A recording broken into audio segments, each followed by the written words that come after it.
The Lives of the Saints by the Reverend Alban Butler, taken from the 4th edition, published in 1954. August 30th, St. Rose of Lima. Asia, Europe, and Africa had been watered with the blood of many martyrs, and adorned during many ages with the shining example of innumerable saints, whilst, by the inscrutable judgments of God, the vast regions of America lay barren, and, as it were, abandoned, till the faith of Christ began to enlighten them, and this saint appeared on that hemisphere like a rose amidst thorns, the first fruits of its canonized saints. She was of Spanish extraction, born at Lima, the capital of Peru, in 1586. She was christened Isabel, but the figure and color of her face in the cradle seeming, in some measure, to resemble a beautiful rose, the name of Rose was given her. From her infancy her patience in suffering and her love of mortification were extraordinary, and whilst yet a child she ate no fruit, and fasted 3 days a week, allowing herself on them only bread and water, and on other days taking only unsavory herbs and pulse. When she was grown up, her garden was planted only with bitter herbs, and interspersed with figures of crosses. In her exercises she took St. Catherine of Siena for her model. Every incentive of pride and sensuality was to her an object of abhorrence, and for fear of taking any secret satisfaction in vanity, she studied to make those things in which it might insinuate its poison painful to her. One day, her mother having put on her head a garland of flowers, she secretly stuck in it a pin, which pricked her so deep that the maid at night could not take off the garland without some difficulty.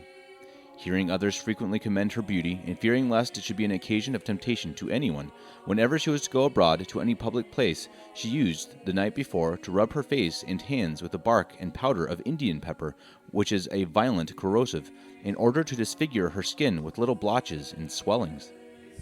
A young man happening one day to admire the fineness of the skin of her hand, she immediately ran and thrust both her hands into hot lime, saying, "Never let my hands be to anyone an occasion of temptation." What a confusion is this example to those who make it their study to set themselves off by their dress to become snares to others. We admire a St. Bennet on briers, a St. Bernard freezing in the ice, and St. Francis in the snow. These saints were cruel to themselves, not to be overcome by the devil, but Rose punishes herself to preserve others. Thus did she arm herself against her external enemies and against the revolt of her senses. But she was aware that this victory would avail her little unless she died to herself by crucifying in her heart inordinate self-love, which is the source of pride and all other passions. Rose triumphed over this subtle enemy by the most profound humility and the most perfect obedience in denial of her own will. She never departed willfully from the order of her parents in the least tittle, and gave proofs to her scrupulous obedience and invincible patience under all pains, labor, and contradictions, which surprised all that knew her. Her parents, by the vicissitude of worldly affairs, fell from a state of opulence into great distress, and Rose was taken into the family of the treasurer Gonsalvo by that gentleman's pious lady, and by working there all day in the garden, and late at night with her needle, she relieved them in their necessities.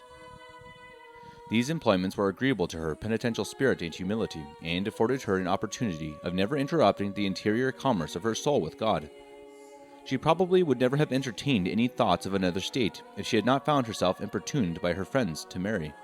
To rid herself of such troublesome solicitations, and more easily to comply with the obligation she had taken upon herself by a vow of serving God in a state of holy virginity, she enrolled herself in the third order of St. Dominic.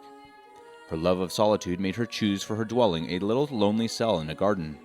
Extraordinary fasts, haircloths, studded iron chains which she wore about her waist, bitter herbs mingled in the sustenance which she took, and other austerities were the inventions of her spirit of mortification and penance. She wore upon her head a thin circle of silver, a metal very common in Peru, studded on the inside with little sharp pricks or nails which wounded her head, in imitation of a crown of thorns.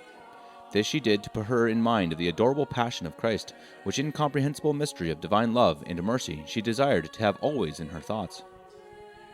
She never spoke of herself, but as of the basest of sinful monsters, the sink of the universe, unworthy to breathe the air, to behold the light, or to walk on the ground, and she never ceased to adore the infinite goodness and mercy of God towards her.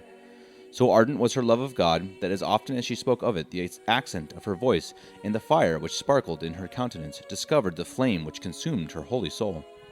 This appeared most sensibly when she was in the presence of the Blessed Sacrament, and when in receiving it she united her heart to her beloved in that wonderful fountain of his love.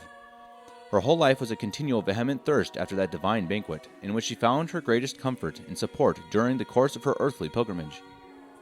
God favored the fervor of her charity with many extraordinary graces, and Christ once in a vision called her soul his spouse.